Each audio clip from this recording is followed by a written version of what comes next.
This is CGTN, China Global Television Network.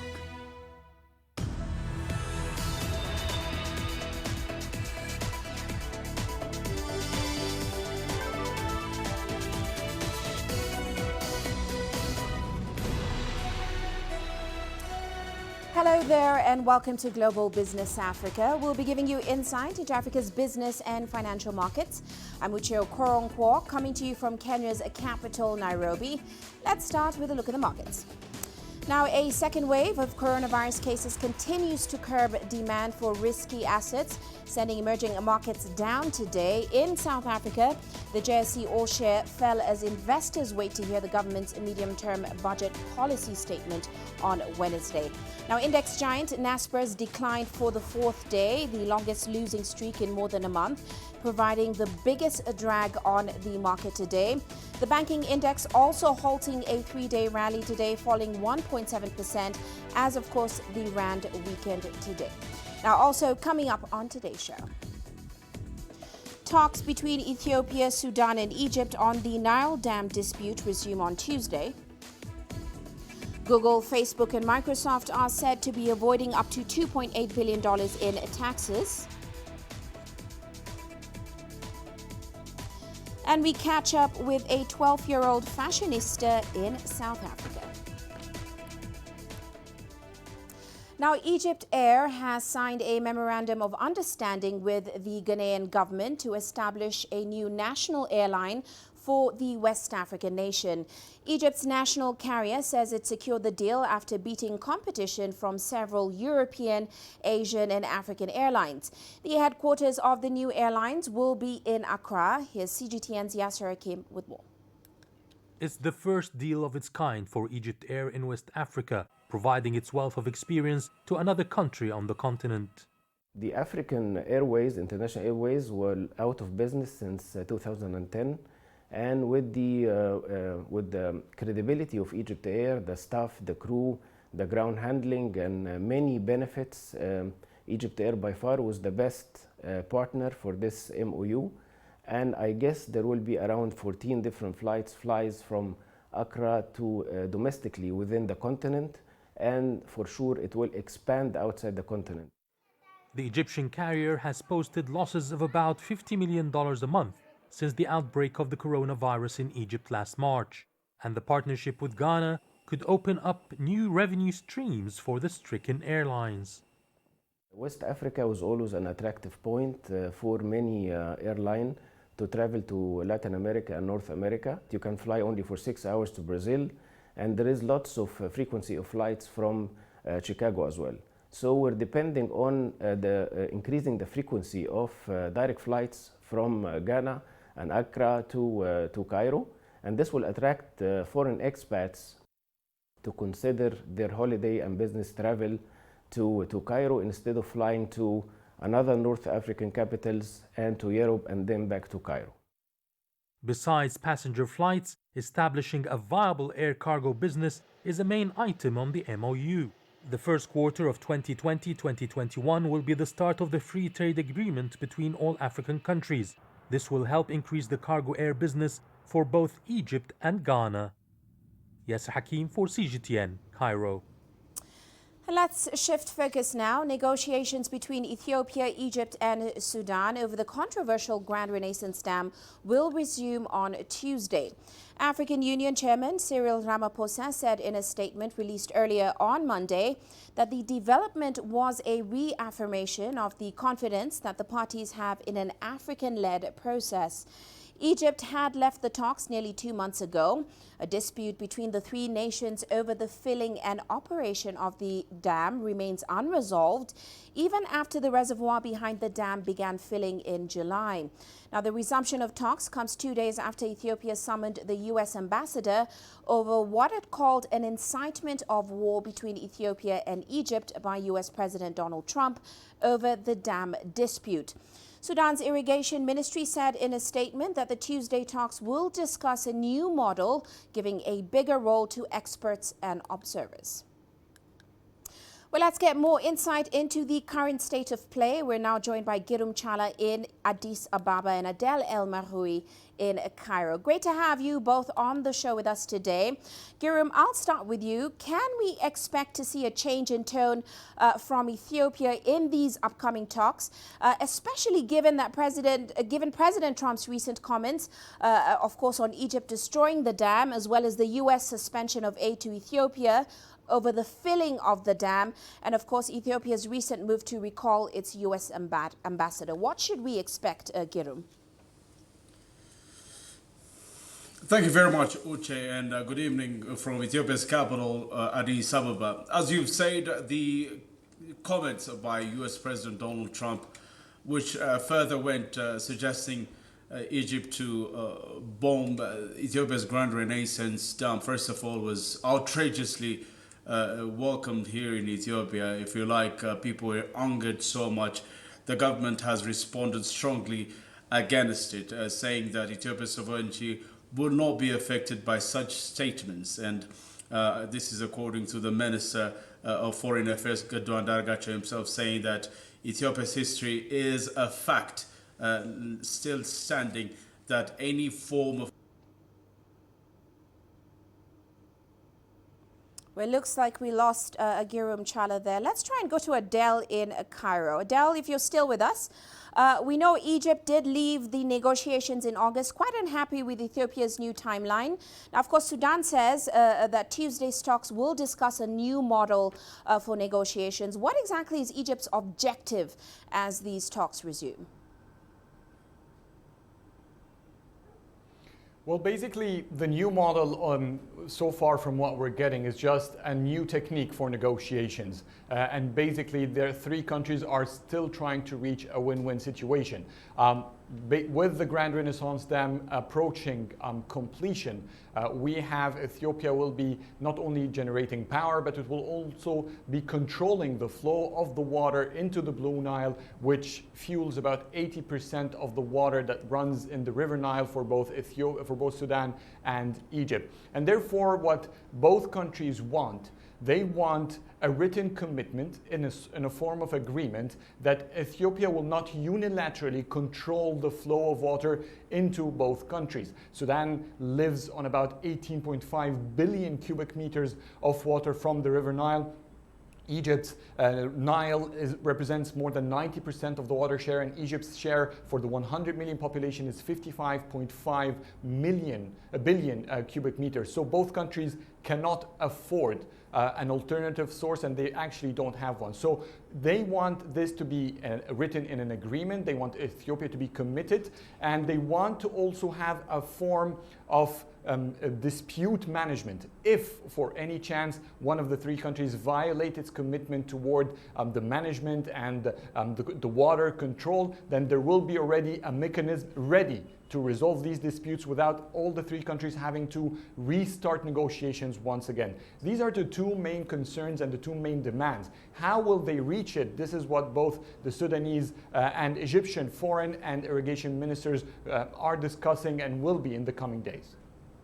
Well, Girum, I think you're joining us again. Let's go back to the discussion on what Ethiopia is going to do. And I'll just go on and say Ethiopia still maintains that no force on earth will stop the completion of the dam. So given that the last AU-led negotiations failed to resolve that standoff, what is likely to change this time around from Ethiopia? Well, Uche, from your first question, Well, it looks like we've lost Girum again. We'll certainly try getting back. Adele, if you're still with us, Egypt does say that it is seeking a diplomatic solution, but of course it also says it will uphold the interests of its people. What is your assessment on the potential that we could see military action? So first of all, Egypt, during the past few years, with every time talks about military intervention that comes through the media, through even politicians or analysts in the streets, the government here has noticed how painful such rumors and false news would affect the talks, and therefore to end all of these speculations, is Egypt going to intervene militarily or not, President Abdel Fattah el-Sisi about 2 months ago has reaffirmed on public television that he is not considering any sort of military intervention or any hostile approach towards that. He wants the Grand Renaissance Dam to be, the negotiations to be a win-win, no matter how. Egypt understands how crucial it is for the Ethiopian economy in terms to produce power, to sell electricity and have a foreign currency injected into its economy. Egypt understands that very well. It just needs to make sure that the flow of water would not be stopped and its share of 55.5 billion cubic meters would not be affected. And the foreign ministry has numerous times said that it will exhaust all possible negotiation platforms. The AU, the EU, the United Nations, the Security Council, and even after resorting to the Security Council and did not reach any breakthroughs in the negotiation, Egypt is willing again to go back to the Security Council if it is necessary. It went to the United States when Ethiopia preferred South Africa. Egypt also went to the negotiations to South Africa, which is, by the way, hosting this round of negotiations. So in any form and anyone in this world who can help reach a unanimous solution and end this conflict, Egypt will be pursuing this peaceful way. Otherwise, the government has firmly, from the presidency and the governmental level, denied any intentions for any sort of hostile approach toward this file. Well, we'll certainly be watching the talks in these coming days. Many thanks, Adel, for your insights. Of course, that's Adel El Marhoui joining us there in Cairo, and we apologize for losing Girum Chala there in Addis Ababa. Well, let's move on now. Take a look at our corporate headlines today.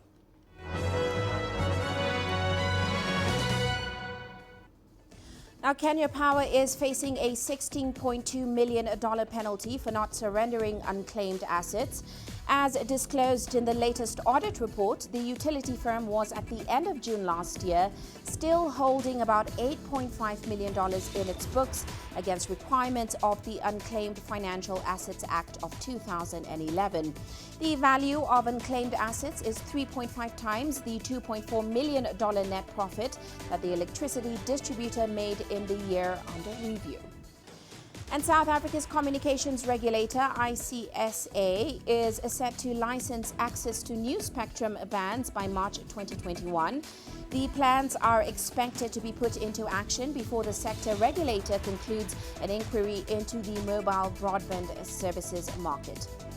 Meanwhile, Famous Brands has reported a 48% decline in sales for the 6 months ending in August 2020, with an operating loss of $6.75 million. The owner of the Steers, Wimpy and Debonair's Pizza franchises has now written off its total investment in its UK gourmet burger kitchen, which has been placed in administration. The company adds that it is now focused on right-sizing the business and reducing its costs. And Daimler has increased its profit outlook for 2020 following a record jump in Chinese demand for its Mercedes-Benz vehicles. This has boosted margins in the third quarter. However, it also warned that a spike in COVID-19 infections made forecasting hard. Benefiting from higher prices and a fall in fixed costs, the adjusted return on Mercedes-Benz sales rose to 9.4% in the quarter ending September 30th, rebounding from minus 1.5% in the second quarter. And that is a look at our corporate headlines.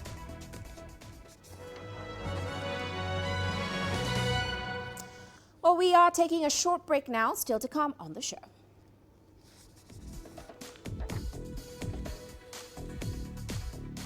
Ghana is headed for its biggest fiscal deficit in history. And South Africa's coal industry is set to reach a tipping point by the year 2025. The world economy as we know it is about to change. Global business reports highlight emerging markets, developing countries, and dynamic sectors worldwide. We feature top analysts and newsmakers to provide perspectives on every facet of business. From an on-the-ground perspective, we provide you with balanced and objective assessments. Fast, sharp, and insightful. Global Business, only on CGTN. Every story starts out like this. Okay. We'll head up now. But beyond the rush of the numbers, there's always a more fundamental question. What happened? Who has been affected? When market-moving decisions are made, who's responsible and why? Let's get some reaction on ground. Joining us in Johannesburg is Sutra Naidoo. Hello, Nairobi. This is how whole stories begin. See how they end. Only on Global Business.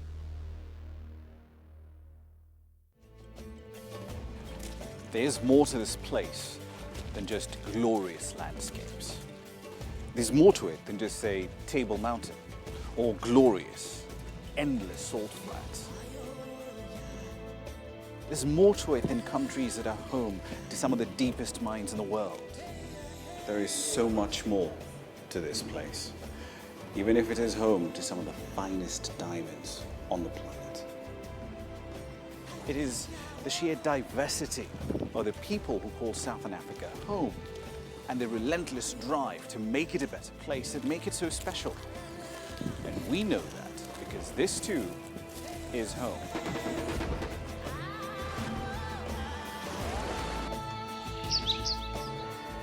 No one knows Southern Africa like we do. CGTN, see the difference.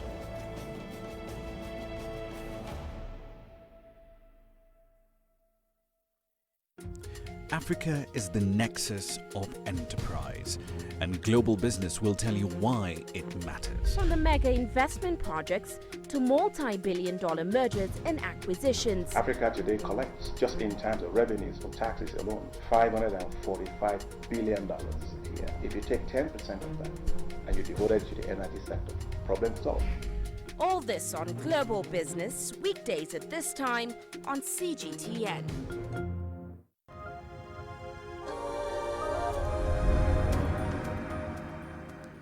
Welcome back. Now, the International Monetary Fund is predicting that Ghana's fiscal deficit will reach 16.4% of GDP this year. The projection is not only the largest in Ghana's history, it also means the country will see the biggest fiscal deficit in sub-Saharan Africa. Now, the record deficit projection comes on the back of devastating effects of the coronavirus pandemic. This caused a huge shortfall in government revenues amid bigger than expected spending in a frantic effort to contain the spread of the virus. The extra expenditure includes the government's provision of free electricity and water for Ghanaians to cope with the disruption caused by the virus, as well as loans to enterprises. And moving on, the South African coal industry will likely reach a tipping point by 2025. That's when renewable energy is expected to be cheaper, both in terms of capital and operational expenditure, than existing coal-fired electricity capacity. This means within the next decade, the South African coal landscape will look completely different as domestic coal production is likely to start fragmenting and shutting down. Well, CGTN's Angela Coppola examines the sector. Medium-term forecasts are concerning, but it's the immediate term that is worrying some coal analysts, specifically when it comes to the winner of the US elections. Obviously, if Biden wins, it's bearish for the coal producers in the short term, because he's looking to decarbonize the US economy, which means coal-fired plants will be shut down, which means local US coal-fired producers will initially probably look at dumping their material onto the international market, which will depress the price in the short term. But ultimately, those US coal producers will probably go bankrupt, and then their production will be taken away from the market. So long term, that's probably a bit more bullish for the market going forward. Meanwhile, Eskom, the biggest consumer of coal in South Africa, is looking to retire some of its older and unreliable coal-fired power stations. It currently buys about 120 million tons of coal per annum, spending roughly $3.5 billion. We have received commitments and expressions of interest in writing from some of our existing funders who clearly have skin in the game as far as Eskom is concerned. They have a vested interest in ensuring that Eskom succeeds going forward, so they are prepared to offer us concessional funding based on the accelerated introduction of renewable energy, low carbon, no carbon electricity into the grid. Despite these moves, there's still commercial life left in the South African coal sector. So I think the prospects are mixed. I think on the export side, we are obviously facing bearish pressures and headwinds. But on the domestic side, we obviously have demand for our lower grade coals for at least until 2050, even perhaps longer. So there, the price could be supported. Eskom is focusing on a just transition from coal to other energy sources. Part of this process involves interaction with communities that have power stations and associated coal mines nearby. We've already had one round of negotiations with the affected communities. That first round was a bit rocky, but the second round has been far more positive, as I think the communities are starting to appreciate the fact that there is a future after the power station goes into retirement. So I think that is quite exciting. Coal miners need to continue responsibly mining coal because it is a great job creator. And of course, countries around the world can't just suddenly stop burning coal. There needs to be a phased transition. But coal miners need to also look at the opportunities around the environment and the just transition. There are competing forces at work when it comes to coal and producing electricity for developing countries like South Africa. The bottom line is, though, that there has to be a just transition so that everyone benefits. I'm Angelo Coppola for CGTN in Johannesburg, South Africa. Now, as cities around the world race to tackle global warming, Durban in South Africa has become the first city in Africa to launch a climate change action plan. Now, the project outlines a strategy to reduce carbon emissions through green infrastructure and renewable energy. CGTN's Julie Shire with more. Protecting against climate change is a top priority for most cities in the world. Durban is taking the lead on a continent that is expected to be hardest hit by global warming. We're the only African city to be selected amongst the mostly European countries. So it has been an honor, but quite a mammoth task for the city. The plan is in line with the Paris Agreement, which South Africa signed in 2016.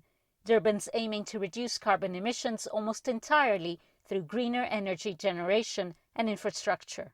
The 80% that we aiming to achieve by 2050, this will be based on the 50% reduction from the energy sector and about 30% also from the transport sector. We are also looking at developing and introducing a new policy in terms of the new buildings, that they need to be energy efficient. A comprehensive solid waste strategy is also in place.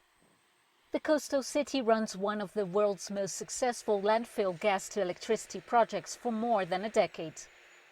Methane gas is transformed into power from biodegradable waste at its flagship Marion Hill site. Here we generate a 1 megawatt engine. You work on approximately 500 cubic meters of gas and a 50% methane content, and it'll give you enough to generate 1 megawatt of electricity. At our Bosasa Road landfill site, we have 6.5 megawatts of electricity, and we were extracting up to 4,000 cubic meters of gas per hour at that site. Part of the project is to rehabilitate the dump once the lifespan is reached. Marion Hill is reaching capacity and will soon be closed. You can see over there that a beautiful green belt over there is one of the cells, and it's been rehabilitated to the standard that we would want to leave this.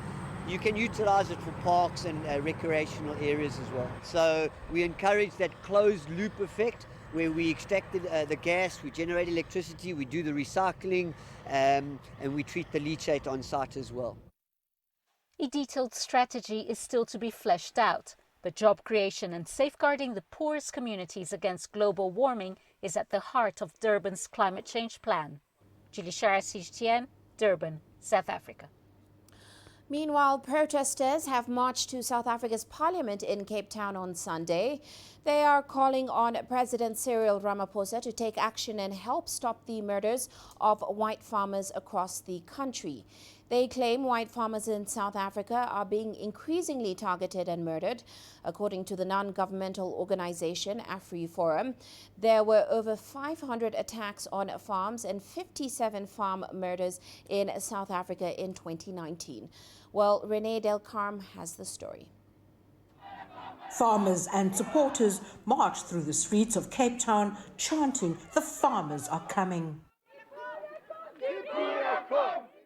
They say they've had enough of farmers and farm workers being attacked and murdered on farms across South Africa. People have been brutally murdered, and some instances where not a single thing has been taken from the houses and just been beaten to a pulp and left there for dead. And some of them being kids, being boiling water being poured over them for some reason. That must be some hate that wants to be shown towards a different race. Our farmers are alone on the farms and they're being killed. At least every third day a person dies. And there's only about 11,000 commercial farmers. I don't know how many is left of them. Protesters prayed and paid their respects to the victims of farm murders. And many in the crowd are farm attack survivors. Greta Peak was 6 years old when she and her young sisters witnessed their father being murdered on their farm. My dad said he loves us and he took his last breath. We were immediately taken away from the farm. The hurt, I don't think that people understand when murdering someone. I mean, we grew up without a father. Our lives would have been so much different. The hurt doesn't go away. So we have to stand together against farm murders. We must stand together to stop farm murders. According to the Western Cape Ministry of Agriculture, South African farmers export 50% of their agri-products to the rest of Africa. And farm murders in South Africa impact directly on the food security of people in South Africa and the entire African continent. And therefore the President, as the chairperson of the African Union, should take note. As the chair of the African Union, he should be concerned about farm attacks, because a farm attack, a farm murder in South Africa compromise food security and political stability on the African continent. The South African government strongly denies that farm killings are politically or racially motivated, saying that it's part of the broader crime problem in the country. Renee Delcarme, CGTN, Cape Town, South Africa. You are watching Global Business Africa. We're going to take a short break now, still coming up on the show.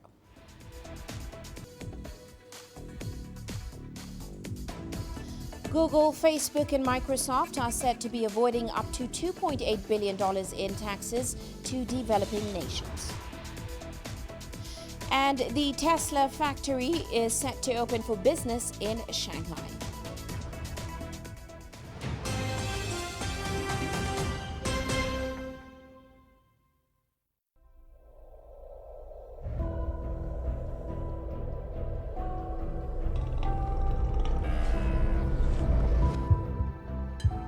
It's just taken me completely out of my depth, but at the same time it's exciting.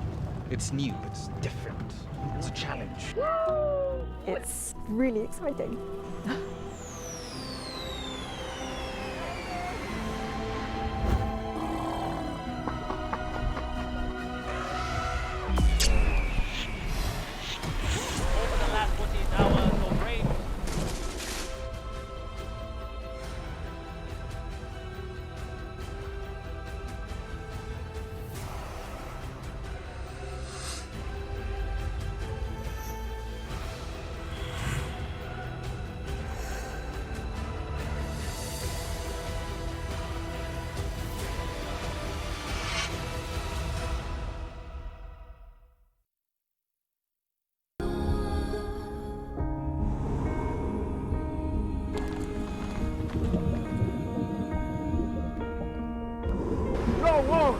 No one again, he can hold in guns. Machine guns from police forces toward the protesters.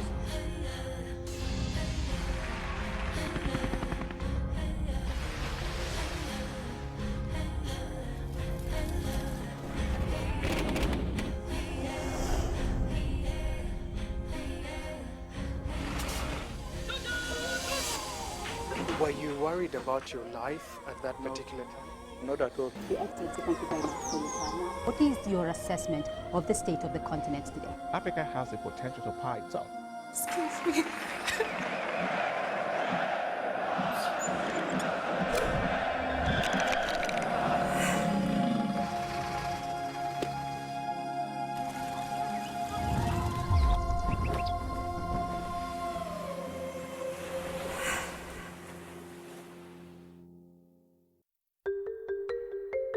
How will your world change today? What happens here? What happens there? Or what you make happen for yourself?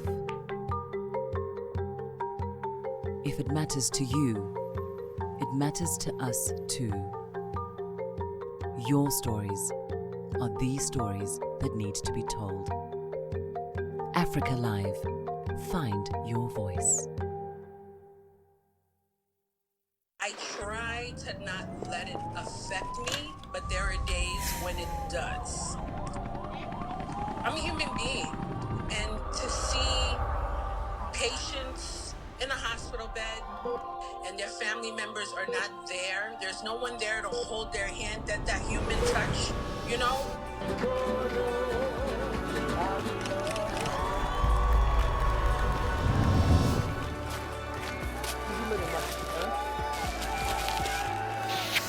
I just hope everyone can remember that the situation is not permanent and that everything will get better eventually.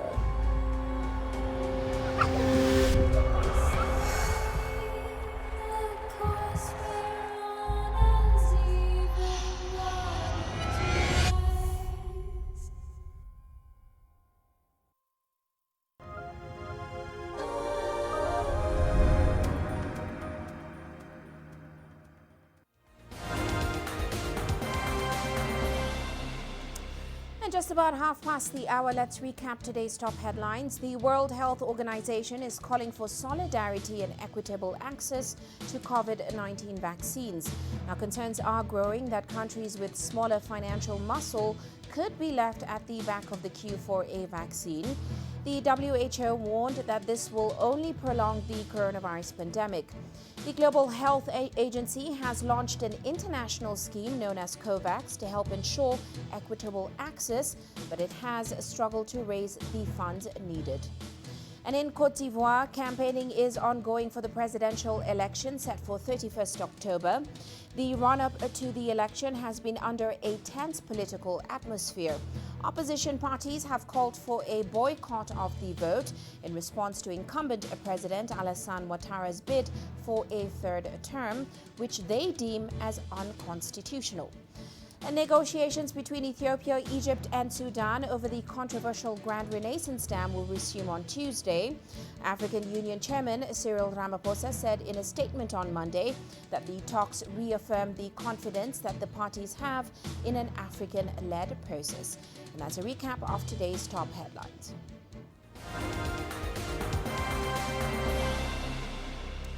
And on the international front, ActionAid says Google, Facebook and Microsoft should pay more corporation tax in developing nations.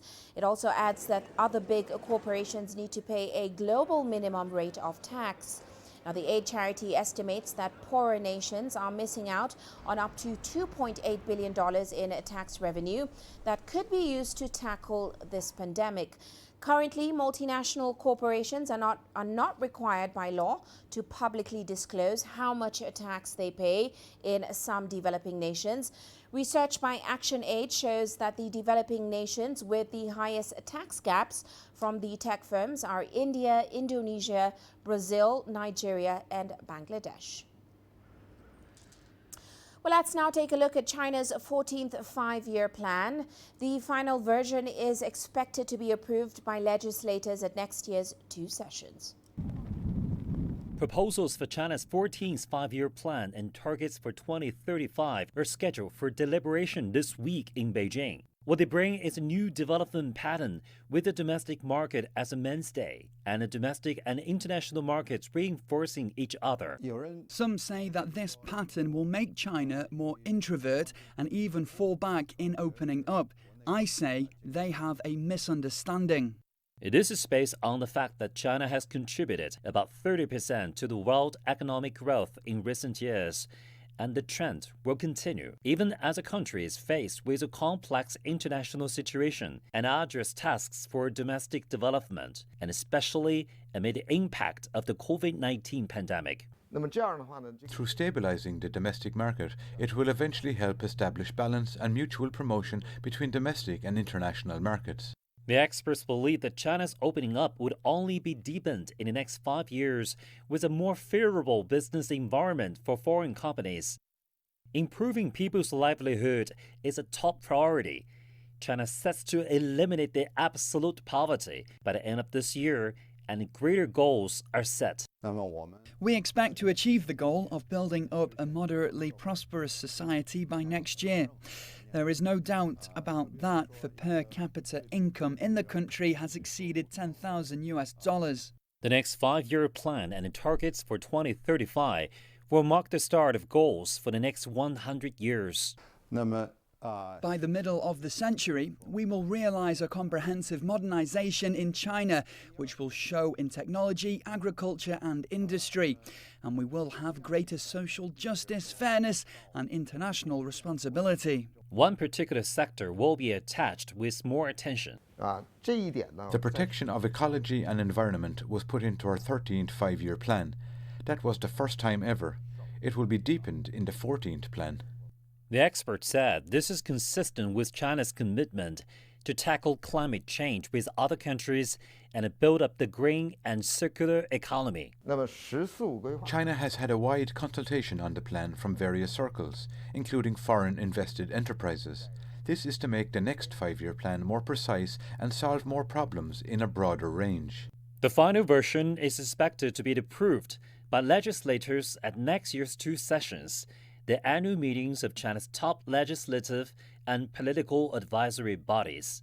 Zheng Yibing, CGTN, Beijing. Now, the Tesla factory is open for business in Shanghai. For the first time, the electric car company will ship its Model 3 vehicles to Europe from a factory located outside the United States. Our reporter Li Zhuanhua has more.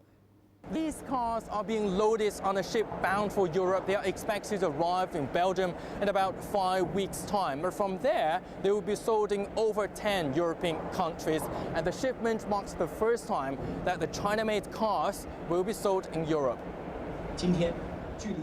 It's been 10 months since the delivery of the first batch of China-made Tesla Model 3 cars. The China-made Model 3 cars can not only supply the Chinese market, but also have passed all requirements to get into the European market. And they'll be exported to Europe, which is a landmark of Tesla Shanghai's development. It demonstrates China's speed of construction as well as the quality of China's manufacturing.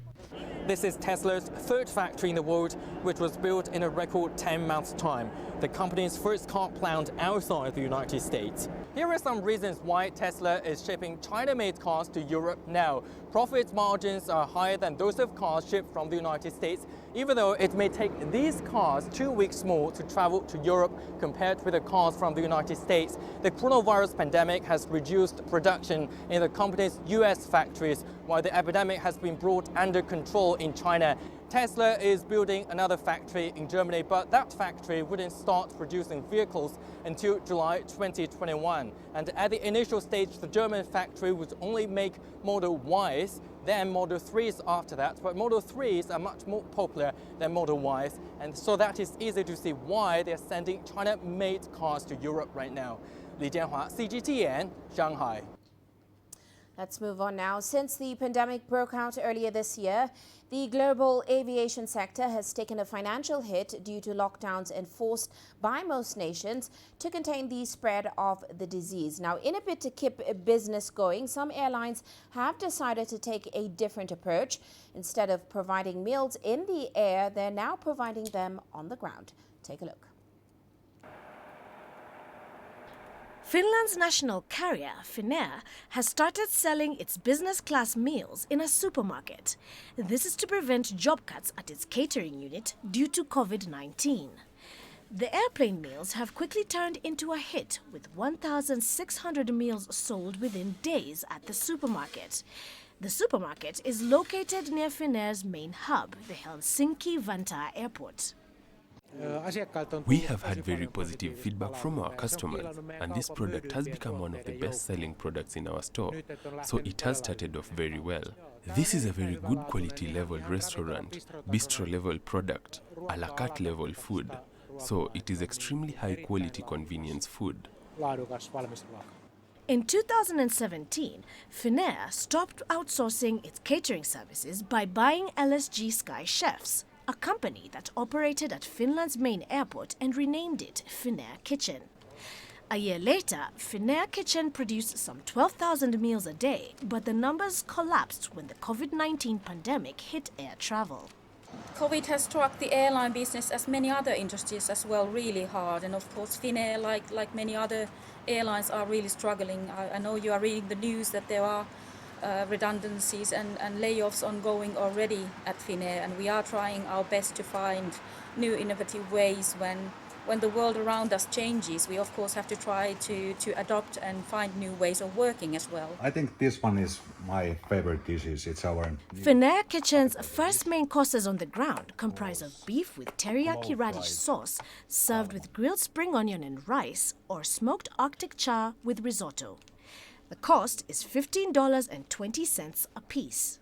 Our unit is focusing on business class food, so everything is like good raw material, like a premium raw materials. Also, everything is handmade. We don't have any robot or that kind of thing. So I can call we are like a premium brand. We have like really nice local meats and fish, and not like processed things. Stenholm says the food's high quality justified the relatively high price for a packed takeaway meal. There's many things what we need to take care, a little bit difference between like eating in the ground or the airplane. There's a different like textures of the materials and also the heating process, because this dishes we can heating in the microwave oven. So that is totally different when we go up on the board. So airplane's oven it's different. That and the variety and quality of the food keeps people coming. Well, in this desperate distance working environment, this is a small and nice taste of normal life. I like to travel, and going in an aeroplane is nice when you know you're going to get somewhere. Finnair's Kitchen plans on selling in more outlets across Finland. Terry Wangari, CGTN. Now, glacial ice is rapidly melting due to climate change, and it is transforming landscapes as well as borders. An agreement between neighbors Italy and Switzerland means the international boundary is now movable. As the Teodulo Glacier melts, it's left one particular business in limbo. Here's CGTN's Jemima Walker with more. A melting glacier has left this Italian pasta restaurant in Switzerland. Depending on who you ask, that is. Exactly which side of the Italian-Swiss border Refugio Guide del Cerviono lies is a matter of dispute between the two countries. When the restaurant was built in 1984, its home was firmly in Italy. But its manager has witnessed firsthand the changing landscape. 30 years ago, where the sign stands, the glacier was more or less the height of the refuge. This is one of the dimensions of climate change. If you look towards Switzerland, you can see the Trockner Steg station at 2,900 meters. 20 years ago, you couldn't see it. Where in the world the hut sits is up for debate. But as Lucio Trucco says, what's caused the shift is indisputably climate change. In the last 15 years, warmer weather has moved the ridge that defines the border, leaving the hut in transnational limbo. On the Alps, natural borders are often watershed lines. It means that when you draw the border, You can't put a demarcation point every X meters, especially when the rock is hidden by the glacier. In the 2000s, we decided, with Italy, to redetermine the common border using photogrammetry. It was then that we realized that the borders had shifted. For Trucco, it's having a very real impact. He wants to do renovations but can't until he knows if he has to follow Swiss or Italian regulations and tax laws. An international commission in Florence will decide the fate of the hut in November. Meanwhile, Trucco thinks the restaurant could straddle both countries.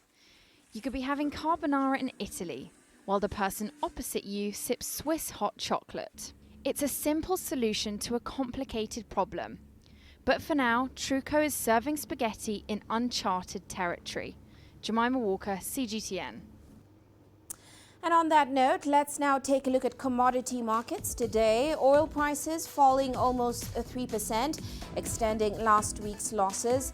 Now, concern about crude demand continues to grow as cases of COVID-19 in the US and Europe arise. Also, the prospect of increased supply is hurting sentiment, especially after Libya's national oil company announced that it is ending force majeure on exports from 2 key ports. It says production will reach 1 million barrels a day in 4 weeks, which of course is a quicker ramp up than many analysts had predicted.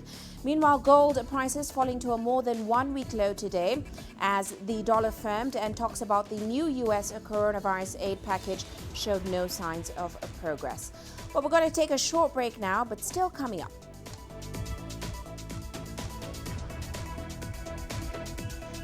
We catch up with a 12-year-old fashionista in South Africa. And we head to Cape Town to check out a pop-up restaurant headed by 4 friends who were retrenched due to the COVID-19 pandemic.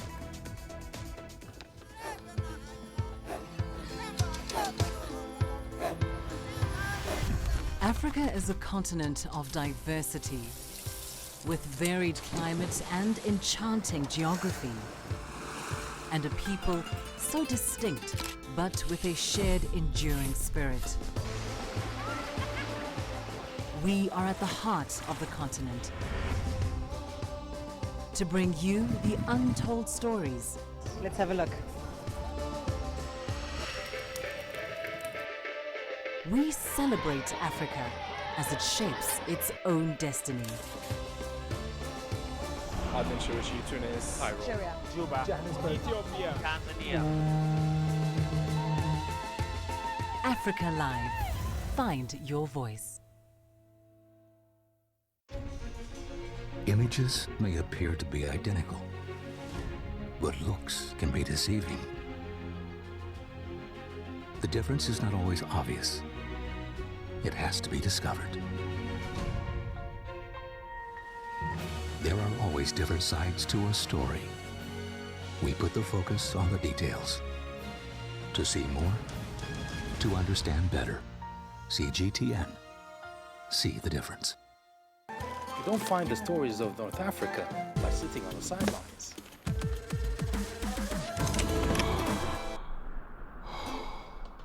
No one else will take you where we can in North Africa. And no one else will show you what it's all about. CGTN, see the difference.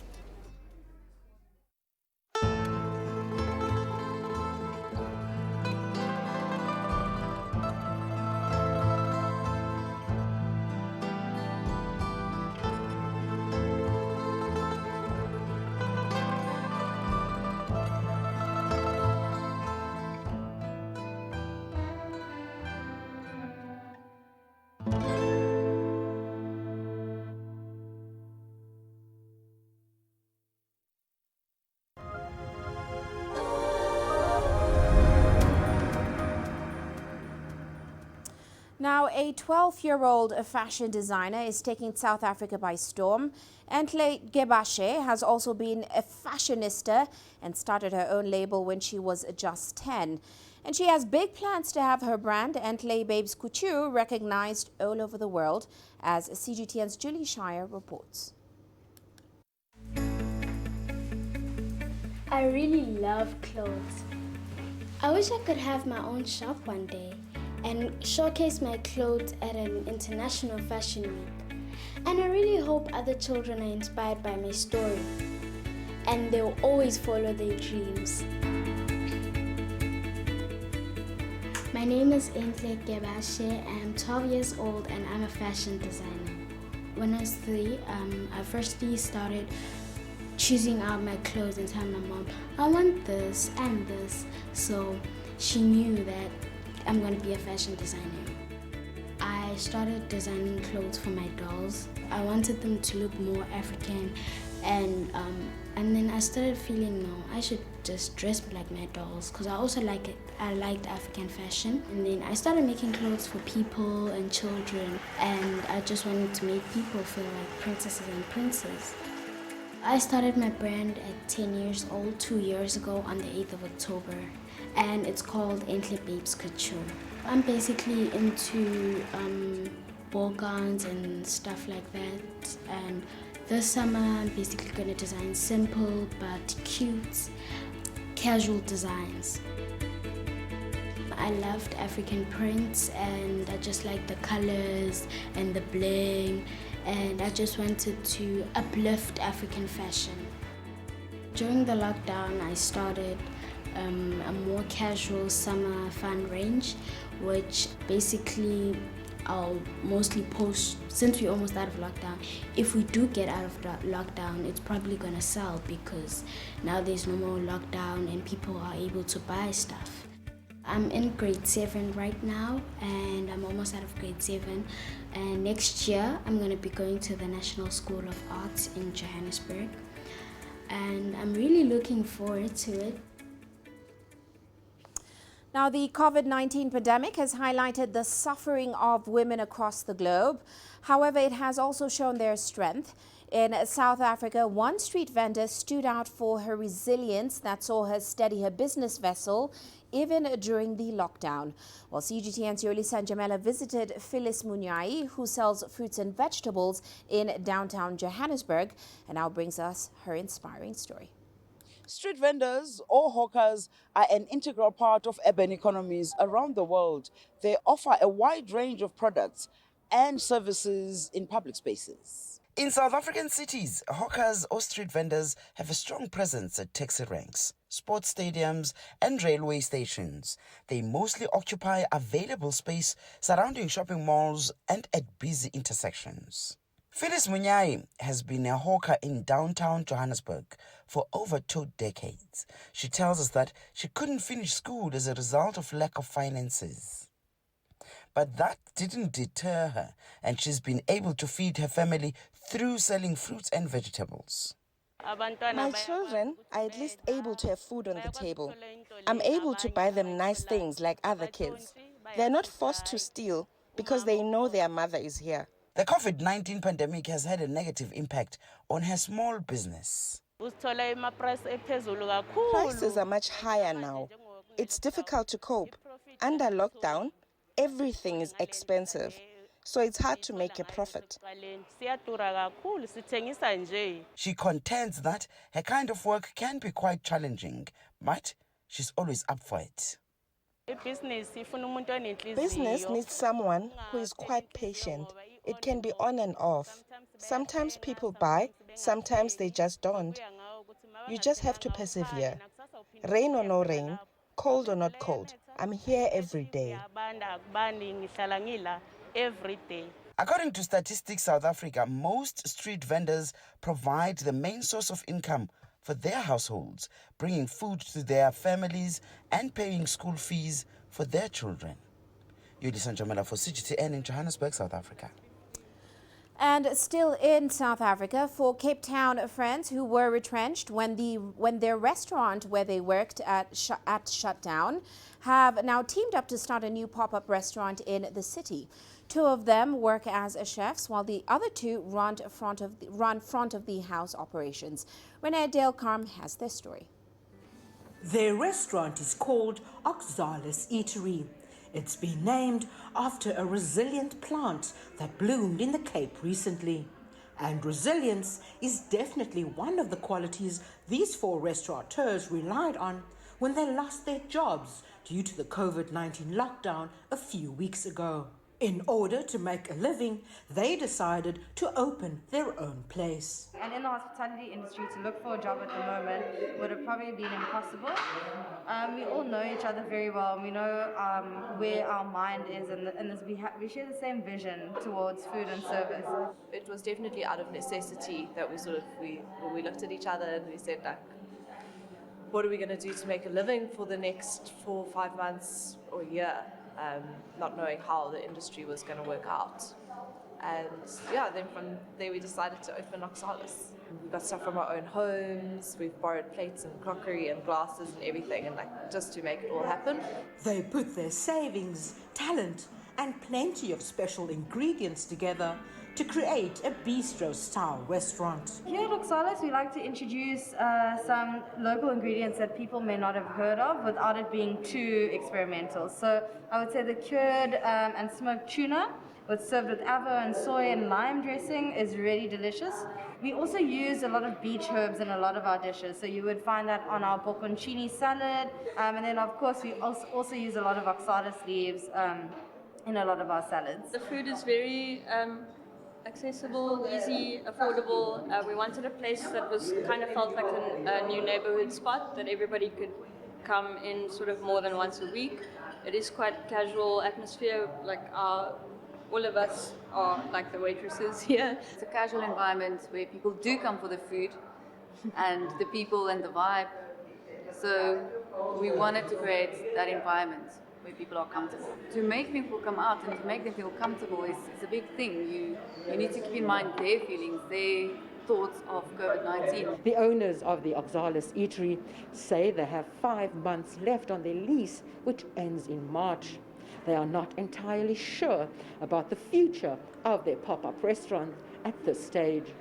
But the four friends believe they have the necessary resilience, strength and drive to tackle whatever challenge life throws them next. Staying strong, staying hopeful, and eating good food.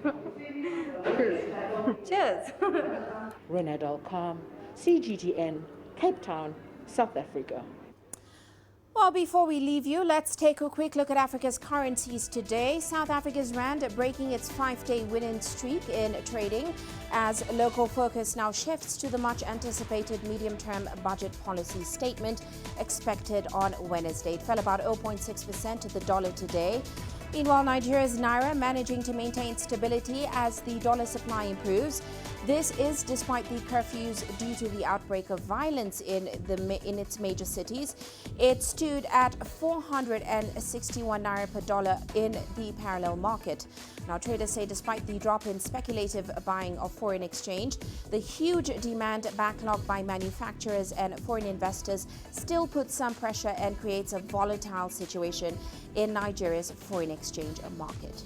Well, that is it for this edition of Global Business Africa. Remember, you can send your feedback to the contacts on your screen. You can also follow us on our various digital media platforms. From me, Uche Okoronkwo, and the rest of the team, thanks for watching.